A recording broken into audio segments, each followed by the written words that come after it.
Good evening, everyone, and welcome. My name is Cynthia, and I help direct the events here at Strand. For a little bit of history, Strand was founded in 1927 by the Bass family over on 4th Avenue's Book Row. Stretching from Union Square to Astor Place, Book Row gradually dwindled until, after over 92 years, Strand is the sole survivor, still run by the Bass family and still housing new and used books. Tonight, I'm excited to welcome Hannah Shaw for the launch of her book, Tiny but Mighty. Hannah is an award-winning kitten rescuer, humane educator, and unwavering animal advocate who has dedicated her life to protecting the tiniest and most vulnerable felines. Her project, Kitten Lady, provides educational media, training resources, and instructional workshops that help individuals and animal shelters learn how to save the lives of kittens. She has been featured as a guest expert on Animal Planet's My Cat from Hell, and is also the founder of Orphan Kitten Club, a charitable organization that provides rescue and adoption services to orphaned kittens in the San Diego area. Please join me in welcoming Hannah to Strand.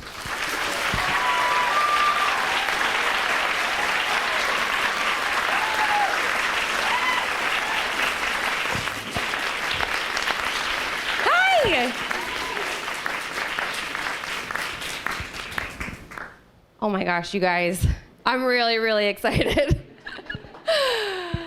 Oh, thank you guys so very much for joining me. This is the launch of my book is today, so this is like a party for me, and it means a lot to see so many people here. Thank you. I'm also really emotional because I see so many friends pouring in, people I didn't even know were gonna be here. This is such an amazing community. Friends, new friends and old, thank you for being here. When I rescued my first kitten 10 years ago, I never could have imagined that I would be here with a community like this. I felt really alone when I rescued my first kitten, and I don't feel alone anymore. I feel like this is an incredible community, and not just a community, it's really a movement. And there's so many amazing people in this room who are doing great work for cats. I'd love to know who's in here. How many of you in this room, just raise your hand if you have ever fostered a cat or kitten before? Yes, this is my people. You guys are my people. How many of you have ever trapped a cat for TNR?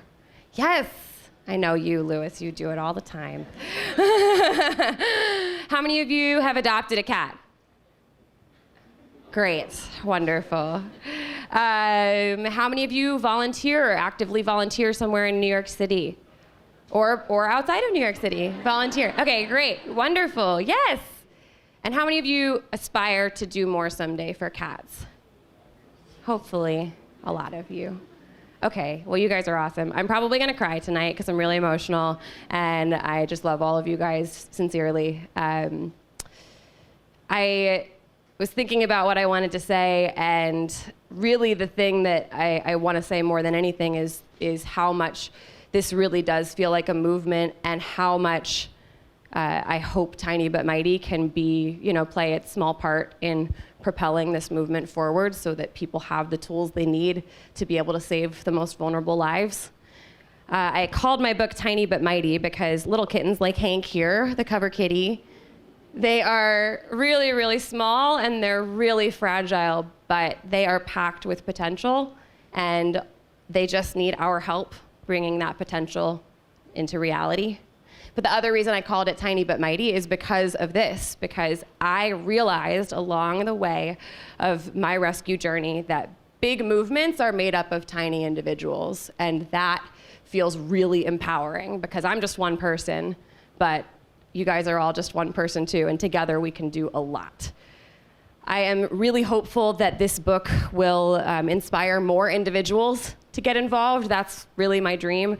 I don't want people to look at me and say, I wish I could do what you're doing. I want people to look at themselves in the mirror and say, I can do something. I can do my part. I hope that this book will not just inspire people to get involved, but also educate about how to do this work really well. Because I don't want anybody to ever feel as alone as I did when I got started. I want this to be the resource that I wish I had when I started fostering. So what you will find in the book, did everybody get a copy of the book? Yes, yes, yes. You have no idea how happy I am to see this actually in people's hands. I'm like, oh, it's so great. What you'll find in the book, there's a lot of information in here. This thing it's a big book, y'all. You'll find how-tos, you'll find step-by-step tutorials, you will find charts, you'll find a poop wheel. That's the one that everybody's really excited about, the poop color wheel, which I was really excited about too. So I'm glad we can all be excited about poop together. You will find a lot of information about kind of why this is happening in the United States, and then the role that each of us can play. And there's a lot of different roles that we can play to make a difference. And then the other thing you're going to find in this book is you will find information, you'll find narrative adventure stories, my rescue adventure stories. There's more than 24 kitten stories in the book. And the reason that I did that is I wanted to weave together the actual narrative stories with the information that you're learning about how to do this work. So if you're learning about how to treat a kitten for fleas, I'm also going to tell you a story of a kitten that I rescued who had fleas and what that was like, so that you feel like you can see the success stories, you feel empowered to have those success stories yourself. I think that when we look at movements, they're made up of individuals, and similarly, when we look at these big, heavy statistics that can feel so ominous and so scary, hundreds of thousands of lives at risk, and what can we do about that? When we zoom in on the individual stories, it feels a lot more like we can handle this, because these big statistics, they're made up of individuals too, and all it takes to save an individual is an individual like me and you. So I'm going to do a reading from the book, and I hope this will work. I don't know where my clicker went. It's over there. Okay. Oh, you got it. Thank you. Guys, this is Mersini, and this book would not exist without Mersini, so can we all just say, yay, Mersini? Yay, Mersini! Maybe I should quickly say, this book, I had this book inside me for so long. I wanted to write a book so badly, but Mersini was the person who is from the literary world who contacted me and said, I can make this happen, and I believe in you, and you changed my life. Thank you, Mersini. Makes me emotional. She's the best, and she's a great cat lady. So this is a story that is in chapter 4 of the book. And what you'll see is that throughout each chapter, you're learning about different issues in kitten welfare. Chapter 4 is all about neonates, so the tiniest little kittens. And this story appears right after you're learning about heat sources. So the importance of keeping kittens warm, something that a lot of people don't realize. So I share about heat sources, and then I tell this story called Kitten Hot Mess. So I'm gonna read this for you guys now, my first book reading ever. Okay, I feel like I'm in middle school again when you had to read and you're like, what are words? Can I even read? Do I know how to read? Okay, I got this. All right, Cold Kitten Hot Mess. It was unseasonably cold in Washington, D.C. Spring was coming, but not quickly enough. And after several weeks of warm weather, we had been hit with a sudden cold front that dumped a foot of snow on the ground. It was on this frozen day that a community cat in my neighborhood went into labor prematurely and, seeking shelter, slipped through a local artist's studio door, which had been left ajar. Under the refuge of a large oil painting, she gave birth to 2 underweight kittens and then exited the building, never to return. Now, there are visuals for this, so if you want to look at what I'm looking at, there's visuals. By the time I received the call about the 2 kittens, they were 4 hours old and nearly dead. I rushed down the street with a heating pad and a rescue kit and entered the studio to find the artist in a state of panic. The studio wasn't much warmer than the street, and the 2 newborns were frozen stiff like little popsicles. Still wet from birth, they were covered in a chilled, bloody residue. They made no sound or movement other than shallow breaths from the small tuxedo kitten. The black kitten appeared to have no life in her body. As I reached for the kittens, the artist asked, "Are you sure it's okay to touch them? I wasn't sure, so we didn't." Yes, you have to touch them in order to help them, I said, lifting their lifeless bodies to my mouth, breathing hot air into their damp fur. Externally, I was composed, but internally, my heart was flooded with sadness, knowing they'd been left there to freeze without any assistance or warmth. Situations like these are why it feels so important to me to educate people about kitten welfare. People just don't know what to do. I placed them side by side on a heating pad. They were in a very bad state, clearly born prematurely, left with no heat source for hours, never having had a lick of food from their mother. Using a cloth, I got to work cleaning the afterbirth from their fur and clearing the residue from their airways.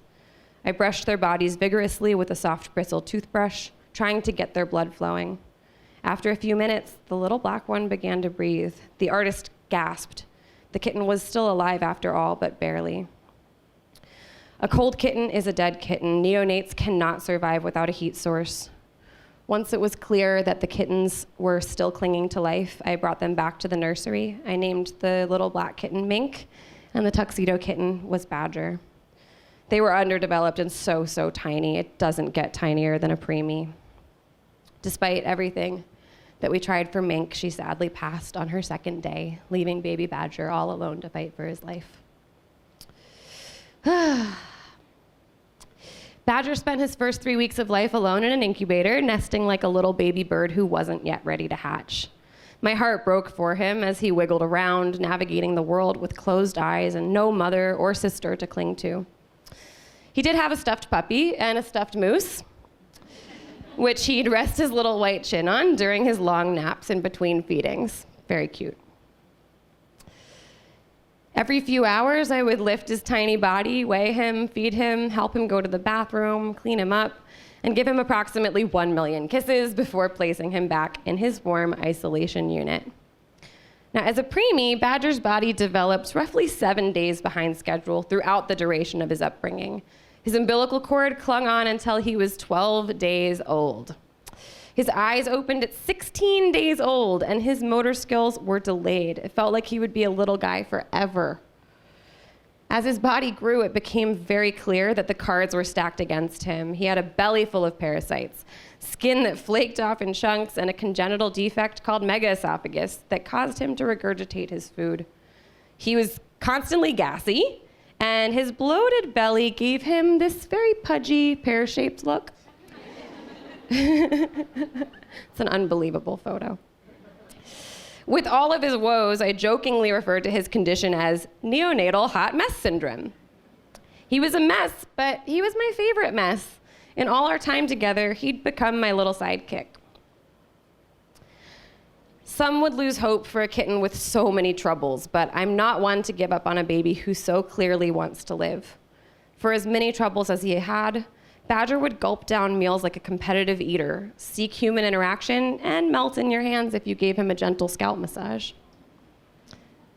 This was a kitten who desired to someday be a cat, but getting him there would be such a delicate process. Badger's treatment involved antibiotics, deworming medications, and daily butt baths to deal with his poop explosions. As he weaned onto solid foods, he had to use a special feeding station to help him eat at an upright angle and prevent regurgitation. It was a bumpy road, but over time, he started to get the hang of life, and he even started thriving. Hey, what are you doing? You feeling good today? You look like you're feeling great today. You're like a new cat all of a sudden. What happened? What was that? Are you becoming a cat? Are you freaking kidding? As Badger's health improved, I decided to introduce him to a litter of 5 kittens. I was also fostering at the time. These kittens had been raised by a mother cat and had thus grown up to be these robust, social, normal kittens. So here I was, feeling like the mother of a homeschooled, dorky, stinky little boy who had no social skills, bringing him to his first day at a prep school with the privileged little milk feds. I kissed him on his head, placed him in the room with the others, and held my breath, thinking, please, please, please accept my awkward son. It took a few days, but slowly he started to fit in. Next thing I knew, he was figuring out how to cuddle. After that, he was learning how to play. He took a liking to Leanie. Leanie was a swirly tortie who looked like a beautiful little peanut butter brownie. And over time, Leanie took a liking to him too. My heart exploded with joy. It was like watching an 80s rom-com unfolding before my eyes. The nerdy outcast was winning over the cool girl, and it was honestly the best. As time passed and their friendship flourished, his health conditions withered away. Suddenly, he was no longer a weird little pair. He was a handsome, normal-ish boy with a best friend. Badger and Leanie found an adoptive home together, and as I placed them in the carrier to say goodbye, I kissed him one last time, and tears filled my eyes. I remembered Badger and his sweet sister Mink huddled together, so cold on their first day of life, and how impossible it felt that either of them would survive. I wept for his sister and for all that Badger endured in order to become the beautiful young cat who sat before me. I'm so proud of him, I said, and zipped him up with a lump in my throat. Badger comfortably curled up next to his new sister, Leanie, and he looked at me through the mesh with big, soft, loving eyes. He now had a best friend and a loving home, and from that day forward, he would always be warm.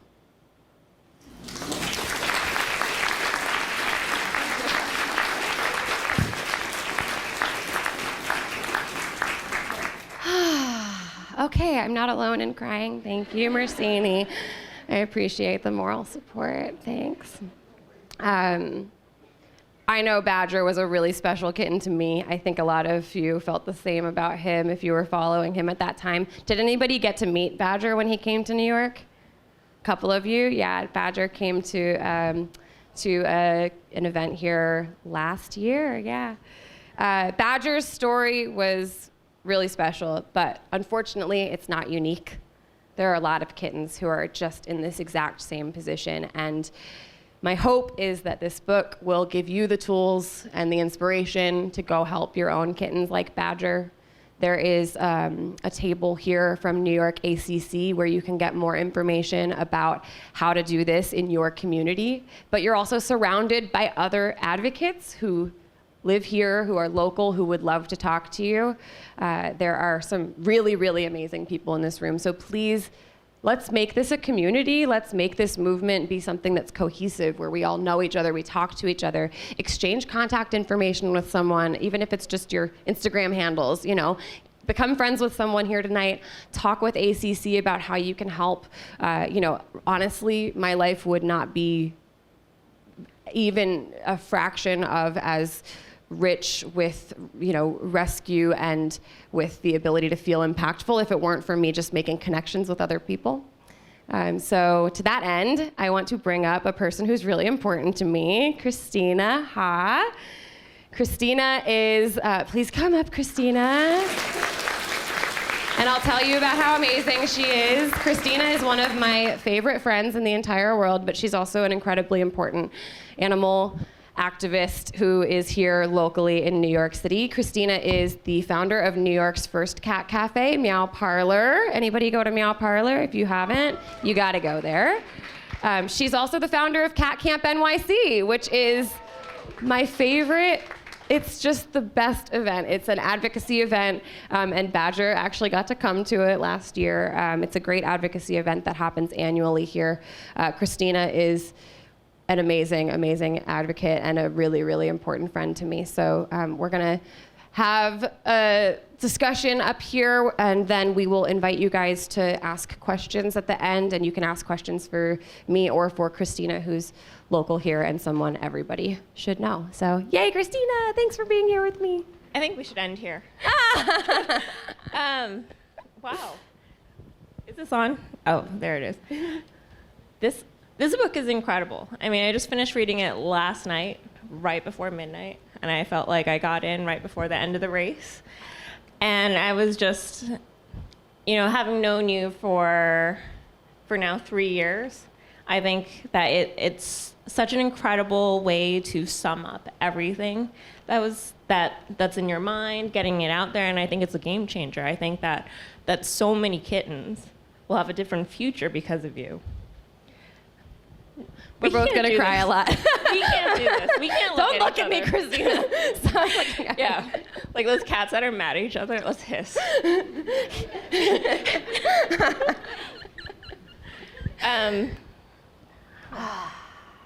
We got Take a this. moment.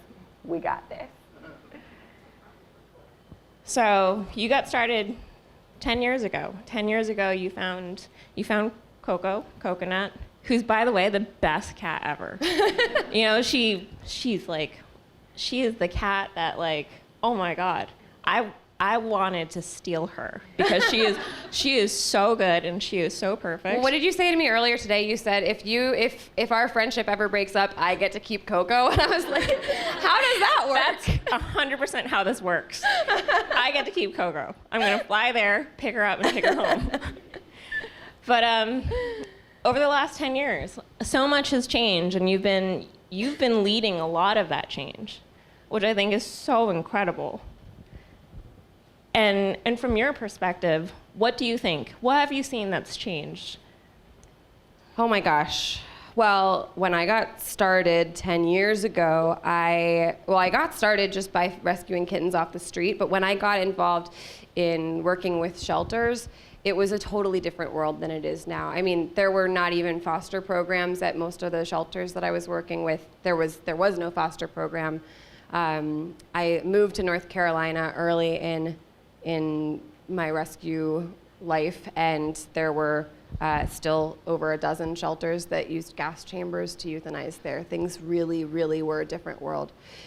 I mean, that was the experience that made me just put everything else on hold and say, this is where I have to dedicate my time and my energy.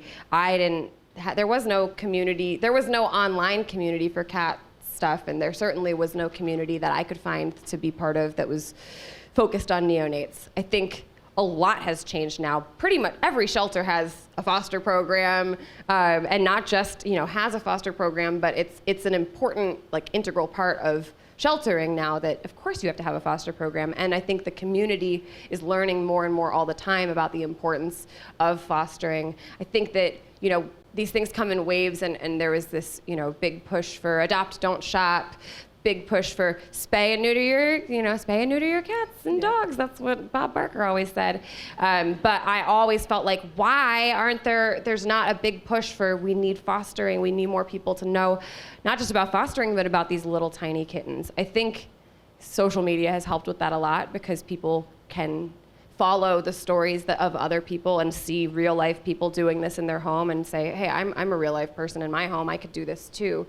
I think that it's kind of this like beautiful give and take of shelters taking the initiative to have these progressive programs, and then them being able to do that because they know the public will respond. And like, it's this give and take, but we need both sides. We need good programs, and then we need people to participate in them. And I think that's something that's just improving all the time. There's more and more programs that have more like better protocol all the time, more support all the time, and then a more aware and engaged community. And that's the path that I hope that we're on, and it's the path that I know we're on, but we still got a long way to go. We're getting there. Yeah, we are getting there. We're totally getting there. We are getting there. We met 3 years ago. I brought her to Meow Parlor. It was like our first time bringing in a speaker. I didn't know what I was doing. She was really cool about it. I didn't know what I was doing either. Yeah, we both acted really cool. It worked out. But I remember the second time I brought you back, I actually called you in for a very specific reason, and I said, I don't know a lot about this community. I want to learn more. I need to know more. I think that there is something out there, but I was like, I need something that's going to get me there in 2 days. I need to get there fast because there's something happening. I don't know what it is. But can you tell me what's happening in New York? Tell me what's happening in the country. Tell me what is changing. And you did such a good job of putting all of that together. And to me, it's such a delight to read this book and be like, oh, all of that stuff that she taught me, it's here. It's out there. It's for everyone to see what's happening, to learn all of these things, to see how progressive Hannah is. And to be perfectly honest with you, it shaped a lot of what Meow Parlor does, of how we handle the public. And I think that it's, people have been rescuing animals for many, many years. They've been rescuing them, before we even knew. Before the internet even existed. Yeah. And you meet people all the time. They're like, I've been doing this for 30 years. Hannah still taught me something, which I think is so, so incredible. But I think also what's incredible about what you're doing is not just saying, hey, I'm leading a movement. And you're saying, come, be this movement. Be part of this. Join this community. And I think that's the thing that's so incredible. And, man, I know, it's stop okay. Looking at you. I'm just looking over here. Hi, guys. Hey. Yeah, let's not look at each other. And we have to commit to this. Later, we could rub our cheeks with socks, swap the socks, introduce ourselves to each other. Only true cat lovers understood that joke. Yeah, not enough of you laugh. This is a shame. Go look this up. But give me a second to gather my thoughts. As we continue to not look at each other, then I looked at her.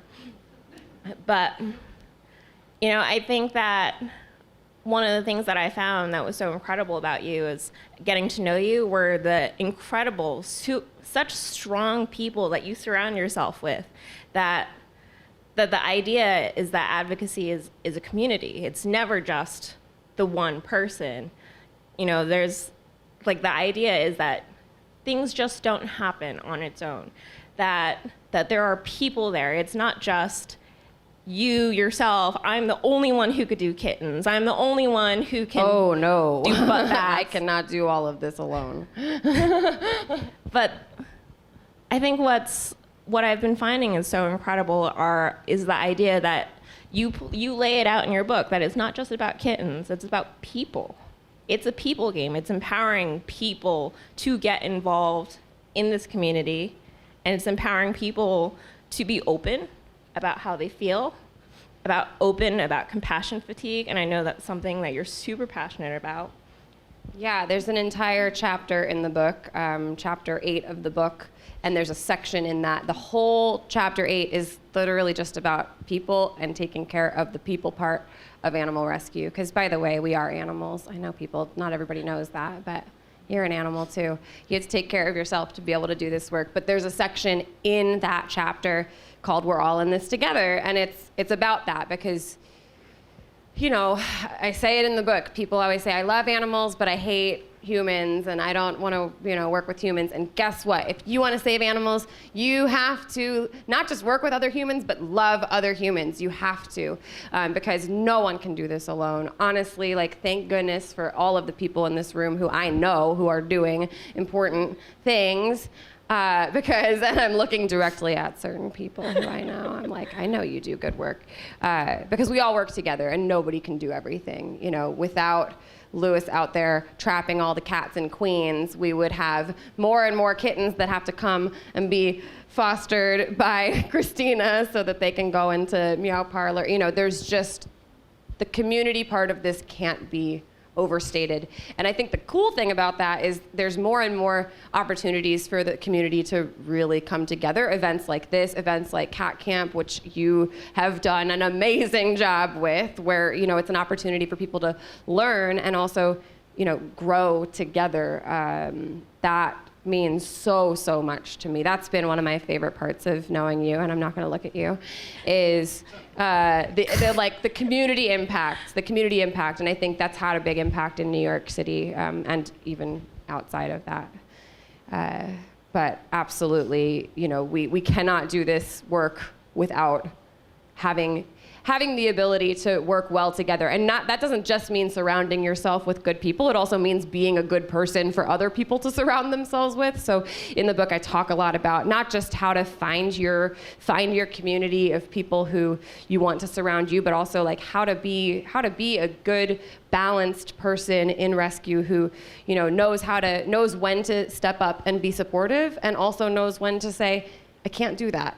I have boundaries. That is a big thing, is we have to be better at setting boundaries for what we can't do sometimes. I always find it funny when I'm doing a talk. I'm always like, some of y'all need to do more, and some of y'all need to do less, honestly, because they're, more than maybe anybody, both of us know how important it is to also, know your limits and operate in a way that is built to last. I want this movement to be one that's so powerful, that is built to last, so that 70 years from now, we're all in this room and I'm like super wrinkly and we're talking about how there used to be issues that there are not anymore. And thank goodness we all stuck around. Thank goodness we all stuck around. That's what I want. We'll be like, I saw a cat once. That was super nice. My face will look like that app that's going viral right now where you make yourself look like you're like 180 years old. And Coco will be a diamond. Yeah. Oh, no. Coco will live forever. She'll live forever. I hope. That's the dream. We all dream that, too. So, did you ever think kittens would find you a husband? Definitely not. I have the story in the book. What chapter is that one in? It's in chapter 5. Husband chapter. The husband chapter. How to find a husband using kittens. No. Sorry, guys. I don't actually have good advice about that. But yeah, that was crazy. It's in the section about introducing kittens from different litters to one another. I think it's called Matchmaker is the name of that story. And it's me matchmaking these 2 little kittens who were both like solo orphans that they didn't know each other. They were from separate places. One was from a hoarding situation. The other was found outside in the trash.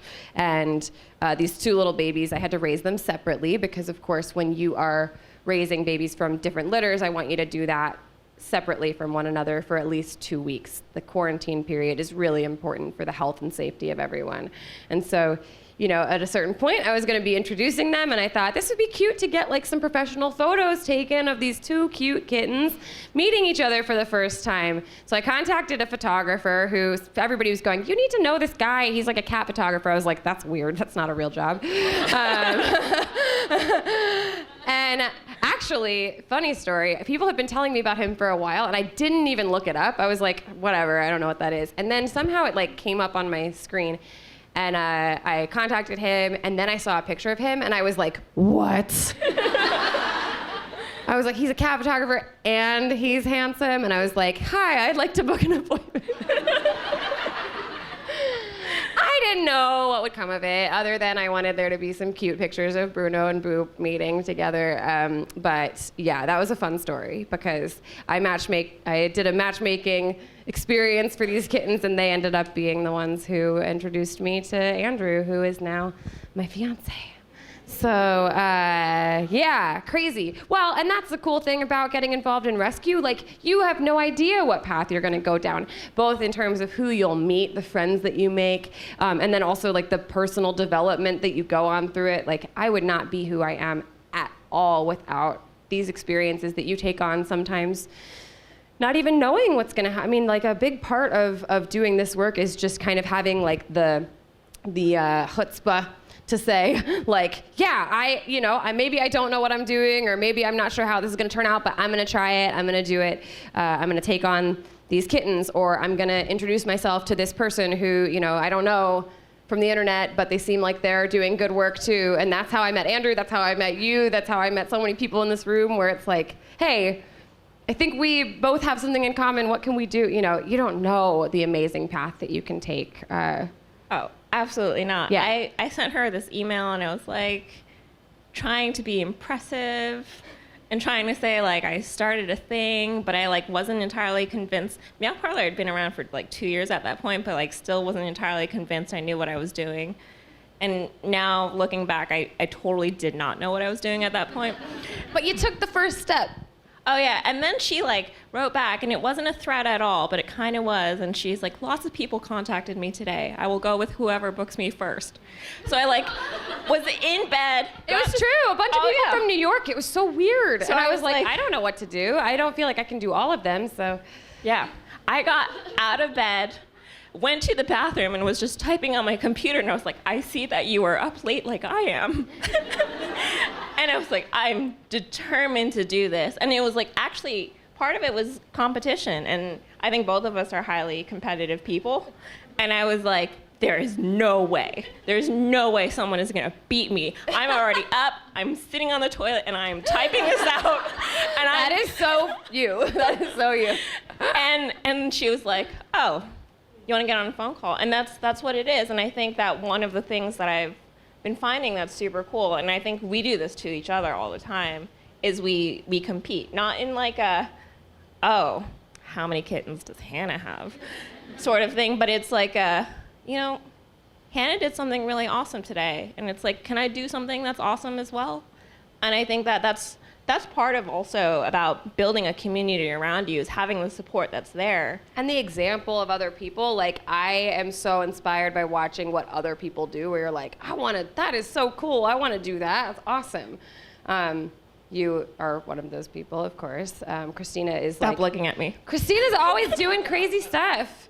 Like amazing stuff. Putting on like more and more events and putting on, I don't even know when you sleep. Yeah, I mean, And then somehow you still have time to run the Cheeselman's Warehouse page. I'm outing her. I've been doxxed. She runs the Cheeselman's Warehouse page. So I'm Eloise's agent. Yeah, she represents Eloise. If you need to book her, she doesn't want to be there. That's true. Oh, gosh. But, you know, I think one of the first things you asked me to do when you told me to look at the book was to read the story of Chloe, which is a lot. I mean, don't read that story unless you're like ready to read the story. Don't be like, oh, I'm already in a mood. Let me read the story. It's like, read the story, you know, with your mind open and ready to kind of go through a roller coaster of emotions. And I think that what was important about it was that, you know, she taught you that she was happy with who she is. And she waited for you to figure that out. So do you find that having worked with kittens makes you a better human? Yes, absolutely. I mean, I learned lessons from them that you can't possibly expect, that you don't even know the ways that you need to grow until you're doing it and you're growing and you're going, what's happening to me? Oh my gosh. I mean, I think taking care of little babies, it does a lot for me. It makes me see my own abilities. Like, it makes me feel that I have the ability to make a difference in other scenarios in my life where maybe you feel like, how can I possibly make a difference in the world, or even in this relationship that I have, or in whatever it is, you know, how can, like, if you question your ability to make a difference, watching a little seedling grow in your hand will make you have no doubts that your contributions, when you wake up in the morning, you have purpose, you have the ability to do tremendous things just with the beginning place of a compassionate thought, you know, honestly. That's one thing. And then I think, yeah, like acceptance of who others are and leading with hope always, I think, is something that I was not that way before I started rescuing. Like leading with like that feeling of just like, okay, I don't know how this will turn out, but I'm gonna stubbornly move forward anyway, because I'm gonna just put my, you know, preconceived ideas on the side and say, you know, we're gonna operate with hope and say, you know, there's potential for this outcome to be positive. I think that can only be powerful in your life, really. Like, that has absolutely changed my friendships, my relationships, other things that I care about. It sounds cheesy. Leading with hope with Hannah Shaw. It sounds so cheesy, but it's real. I mean, that's real, honestly. I also find that when you work with animals, you have to compromise a lot, because they're not going to compromise for you. They're going to poop on your lap. Yes, absolutely. And I think that with working with kittens, I never thought I would be around this much poo. And like, if you guys... Did you get poop on your copy of the book already? Oh yeah, look. You see the brown stain? I woke up and it was there. And I was like, Oh no. It didn't come like that though, right? Oh, it was personalized. Oh, okay. There's my husband laughing because he's like, he knows that I love talking about kitten poo.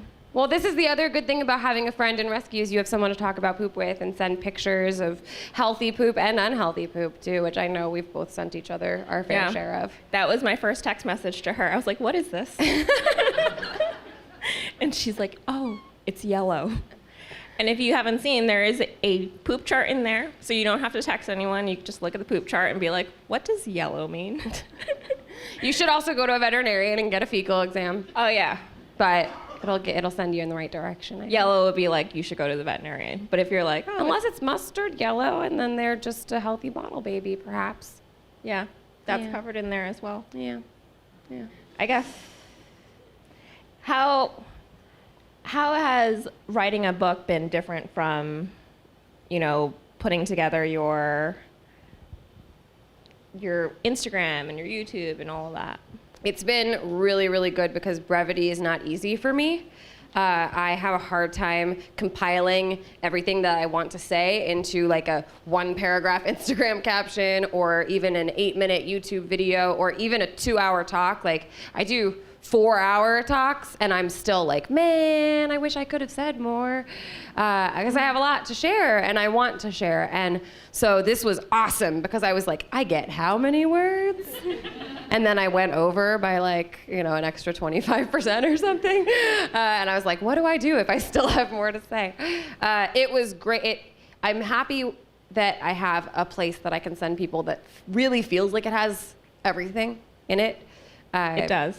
It really feels that way, and I think this also feels more permanent for me because the nature of anything digital is that as soon as it's out in the world, it's like it's seen for a short period of time and then it kind of like splinters and withers away, and it's still out there, of course. Everything on the internet's permanent, but is it really something that you can hold and you can go to the bookstore and see it and go, oh, what's that? And I feel like 10 years from now somebody can still discover this and find what they need to know, and that feels really freaking awesome. That feels really, really cool. It's like the actual kitten Bible.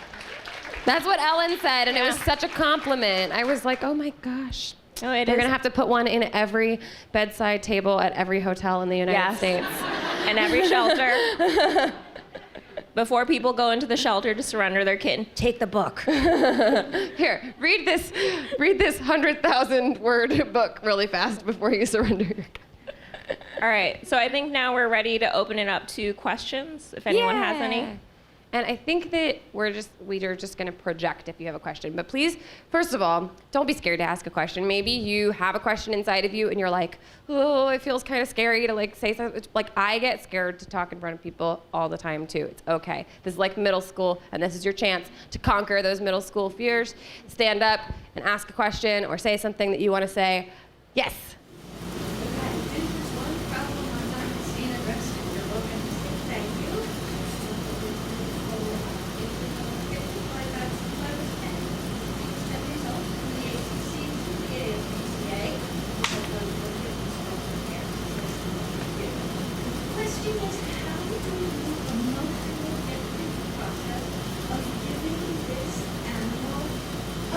I have a whole chapter on that. So the question is, how do you go through the emotional process of saying goodbye to your foster kittens?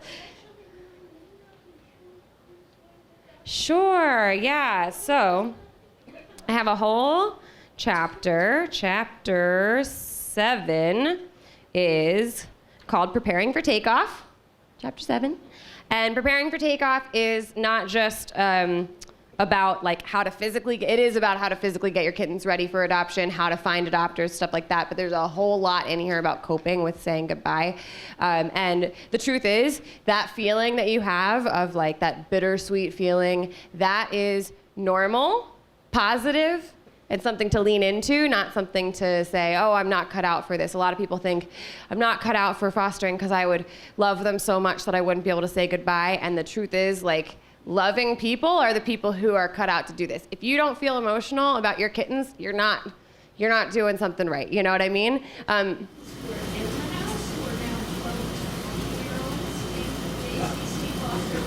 Yeah.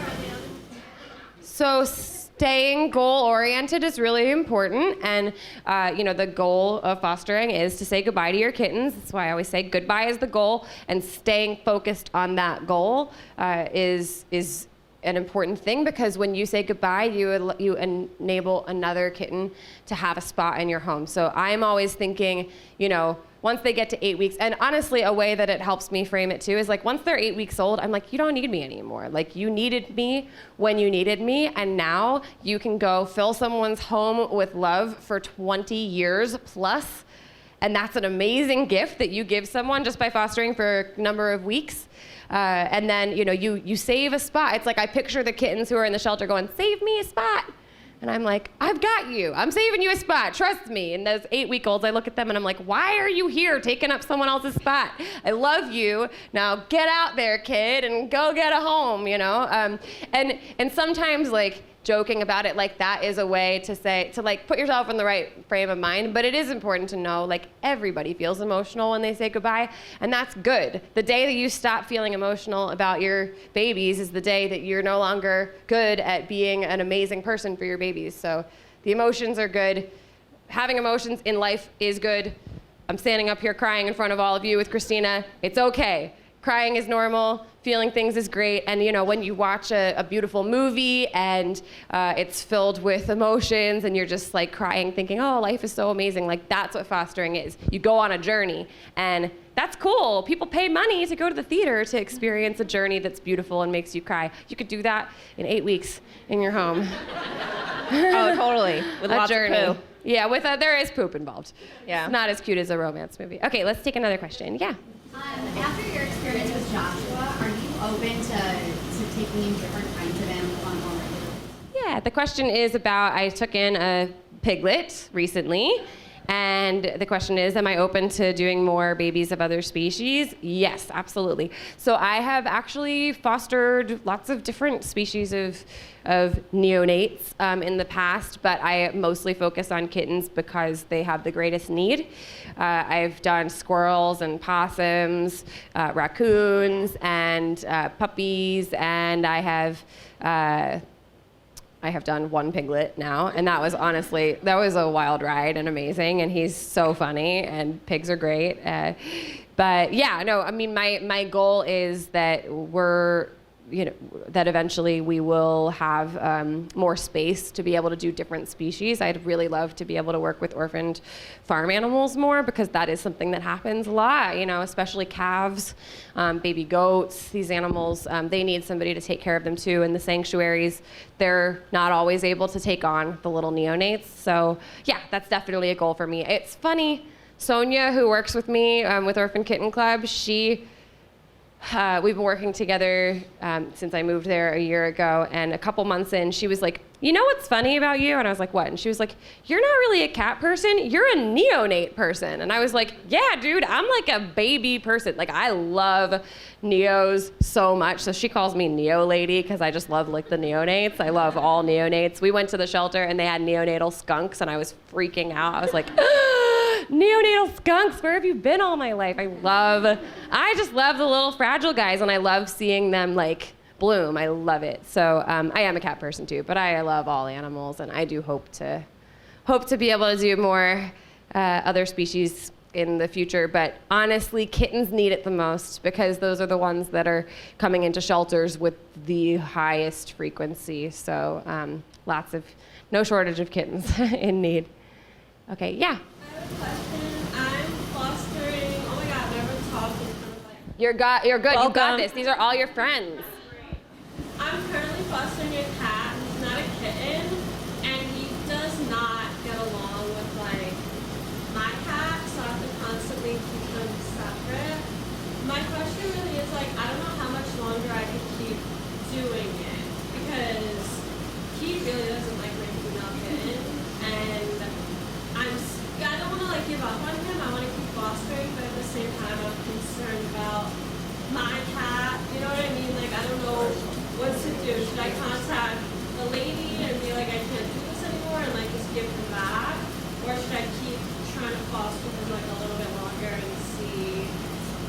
hopefully he gets adopted. Like, I don't know. It's like a weird situation. Sure. So the question is about your adult foster cat getting along with your cat. And I think if you're comfortable answering that, that's a great question for Christina, because Christina deals with adult cats having to meet each other every single day, running a cat cafe and also a rescue group. So what do you have to... This is a tough one, because it happens a lot. A lot of times people bring cats into their homes and they don't really know how to introduce them properly. There are certainly steps to do it, and those are all things that you could definitely search online. But on the flip side, there are still sometimes cats who just don't get along.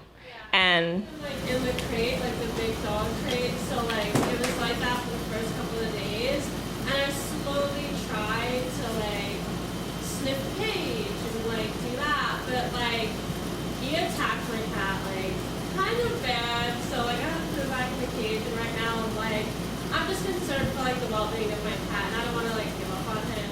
for sure, I would say definitely reach out to the organization that you're working with. Let them know what the situation is, because frankly, sometimes cats that are like that, really should be only cats, and they should find another home that has the capability of handling this cat as an only cat.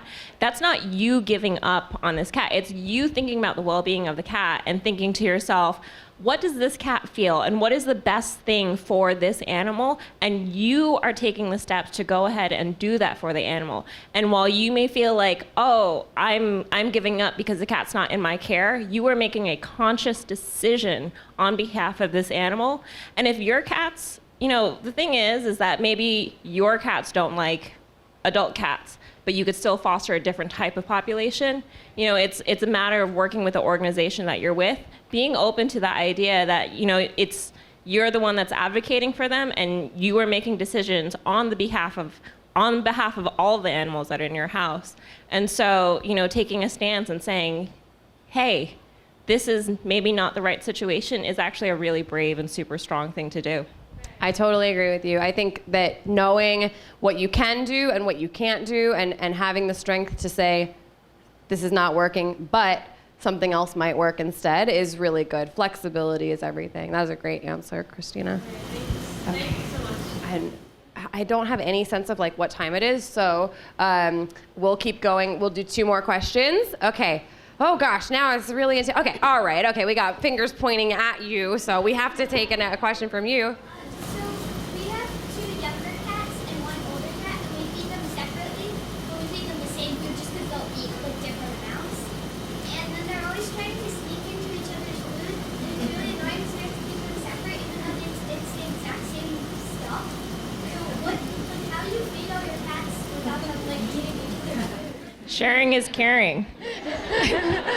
I would eat off her plate. I don't think it's that weird, honestly. We shared a pastry earlier. Yeah. That's another great question for you, I think, because of all of the cats that you're caring for. So I have like 1,000 cats in my house. That's not true. It's closer to being true than it should be. And we have 1 cat who is a very large cat, and 1 cat who's very small, and we actually just separate her out. We just put her in a different room. We also got those like IKEA bookshelves with the cubes, and they each have their own cube, and the cube is like just small enough that the fat one can't fit in there if there's another one in there. So we just like devised a system, and we're like, oh, you always eat in this cube, and if there's already one in there, the fat one can't get in. But it's still actually small enough for like 2 small ones to fit in, but they don't want to do that. So there's actually, just be super creative, like think about different ways. You could feed them on different like levels in terms of different heights. So it could be like a floor, a shelf, a table, or it could be like the cubes, or it could be separate rooms. But if it's not a huge like dietary concern, I still think that sharing is caring. Also don't stress yourself out too much over this. Don't lose any sleep over it.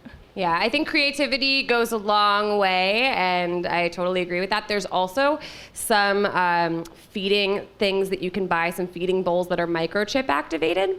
So you can sync it to your cat's microchip, and then they try to go in and it doesn't open up for them because they don't have the right code. This is like password protected crunchies.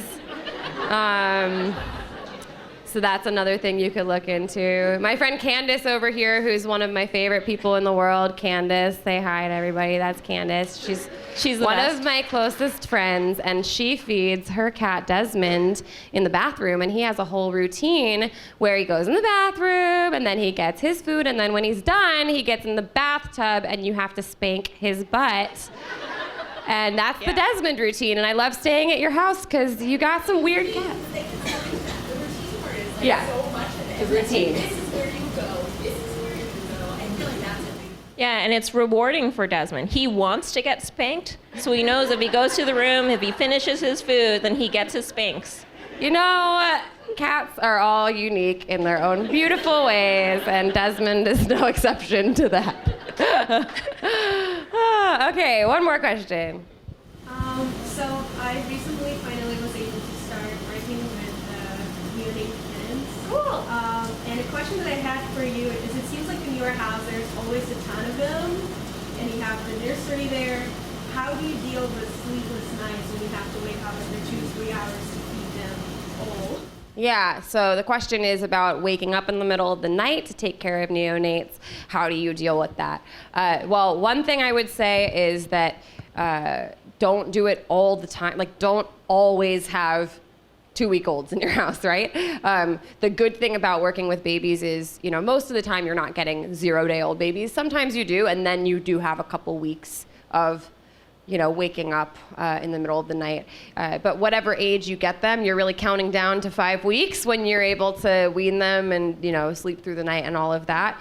But I recommend, first of all, that once they wean, that you don't get other neonates right away. Like, let them, you know, enjoy that 5, 6, 7, 8-week-old kitten where you just give them some wet food and go to bed. And then, you know, give yourself a break in between. But the other thing you can do is you can prep ahead of time so that when you wake up in the middle of the night, it's pretty quick. What you'll find is the more that you do this, the more you're going to get in a routine. And you know, before I go to bed, I make a large enough quantity of formula that it's going to last me through the night. Because the worst thing ever is if I forget to do that. My alarm goes off at 3 a.m. and I go in there and there's no formula. And I'm like, ugh. It takes like 30 seconds to make formula, but when it's 3 in the morning, you're like, why did I do that? So, you know, make a nice big amount of formula. I try to keep the lights really low for myself so that I'm not like stirring myself awake too much. Don't look at your cell phone. Don't check your email. Like, I am guilty of this. I wake up and I'm like, I wonder what's going on Instagram. Oh no, I can't go back to sleep. So I, you know, set my alarm. My alarm goes off. I turn it off. I don't look at my phone after that, other than to make sure my next alarm is set. Dim lights, go in there, do my little routine as quickly as possible, and then just try to go right back to bed. There's other things you can do, like, you know, eye masks, things like that. Always try to feed right before you go to sleep. I try to time it like that so that you get the maximum amount. But you'll work through a routine with your guys, and I totally believe that you have what it takes. But also listen to yourself. If you need a break, like, don't be scared. Even if you just have a friend that you can call on every once in a while to say, can you just do one night with the babies so I can just get 8 solid hours? Like, every once in a while I will do that where I'm like, I just need like one night of 8 solid hours. And a lot of people say, oh, you have like, you know, a person that's doing this with you. Well, Andrew's only been doing this with me we've been together for 3.5 years. We've been living together for like 2 years. I didn't have this support until very recently, and I always was able to make it work. But I will say, when you have more support, when you have somebody else to like rotate feedings with, it makes a big difference. So get you a boo who likes kittens.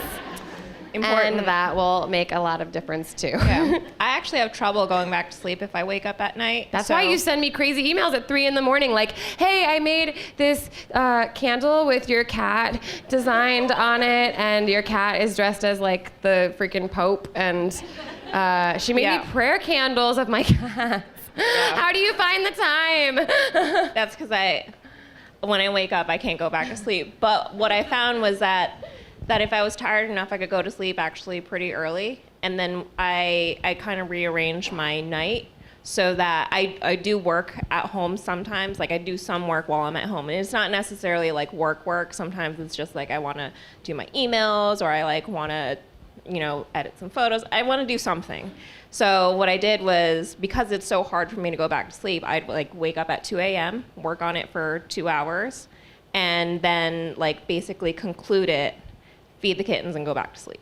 So I broke That's up a very weird strategy, Christina. I like it. I'm just saying there's other options, and one of my cats is super annoying, but he's not annoying at that time. So I get so much more work done because I'm thank God he's asleep. So there are different ways around it, and it's just depending on what works for you and whether you can sleep or not sleep. And I wish I could sleep easily, but I can't. Yeah, I think just creativity, figuring out what works for you. For me, it's definitely try to keep myself in that sleepy, awake enough to do it well, but asleep enough that I'm not even really that. I'm just kind of sleepily feeding them and just falling back asleep. I have too much anxiety for that.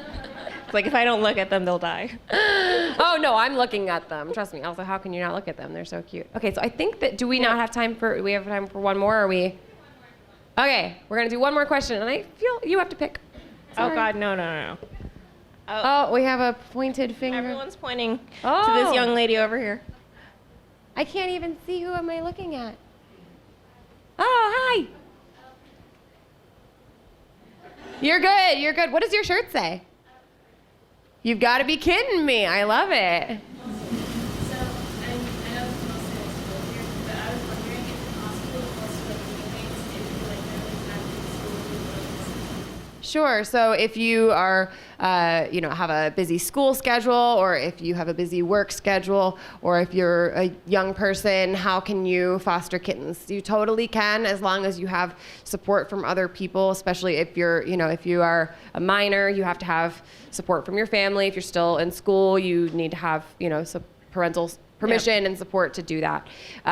But the great thing about fostering kittens, or fostering in general, is you choose what you have time to do. So maybe you don't have time to do neonates, but you do have time to do weaned kittens who need somewhere to be for 3 weeks. Maybe you have time to do moms and babies. That's a huge, huge need. And the other thing about moms and babies, it's already a big need, but as we get more awareness about not just, kidnapping these babies off the street and trying to get the moms, we're gonna need even more mom and baby foster homes. We're gonna need a lot. So even fostering a feral mom with her babies, that's an amazing gift that you can give. And boy, it does not take that much work. Honestly, you feed mom hisses at you, you go, okay, take care of the babies, please.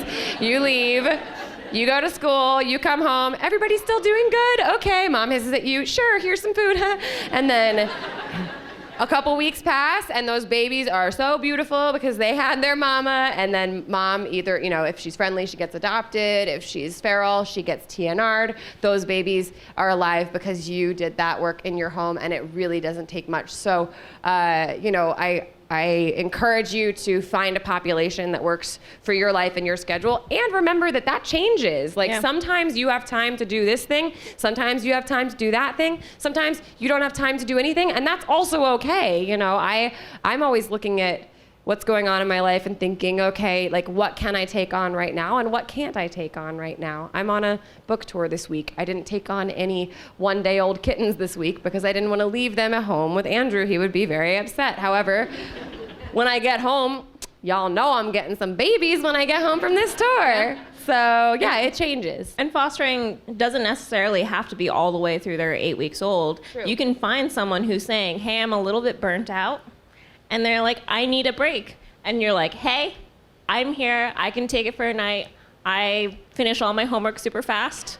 So, Mom, can I do this? Can I take a kitten for a weekend so someone else could take a break? That's awesome. And you know what? It's can we get these two together? Honestly, really though, because that makes a big difference. I became friends with someone recently. She only fosters overnights. Yeah. So if a kitten comes into the animal shelter late at night, and they don't have time, the foster coordinator's left for the day, she goes and she gets the overnights and she fosters overnight and she returns them in the morning, and then they have time to find a foster home. I have one of those from ACC.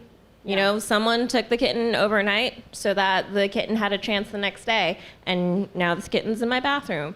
But I'm saying, like, a lot of times, you may not realize this, but during long weekends, a lot of times foster homes who are regularly there, you know, they take a break. And so a lot of these shelters, these organizations are looking for help on these long weekends, things that are traditionally people are away from. And if you're saying, hey, I'm around for the weekend, can I help out for 3 days? And that's a big deal. That's 3 days that gives, you know, a chance to these animals. It doesn't burn you out, and someone else could come in and step in. And then as you gain more experience, you know, you can take on longer term fosters. I love that, and I think that's such a beautiful place to wrap this up, because that shows like how much the community part of this is important, the kind of puzzle pieces that we all contribute, right? Because you have your piece, you have your piece, everybody has their piece, and when we fit together, it makes this like incredible, beautiful picture of a safer world for these guys. So I think that's a good place to leave it off. I am not sure what happens next, because this is my first book event.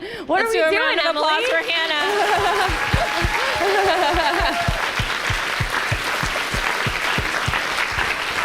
Now stuff happens. So now we're going to switch over to the signing, which is going to take place at this table. So everyone who has a book should have a sticky note with a number in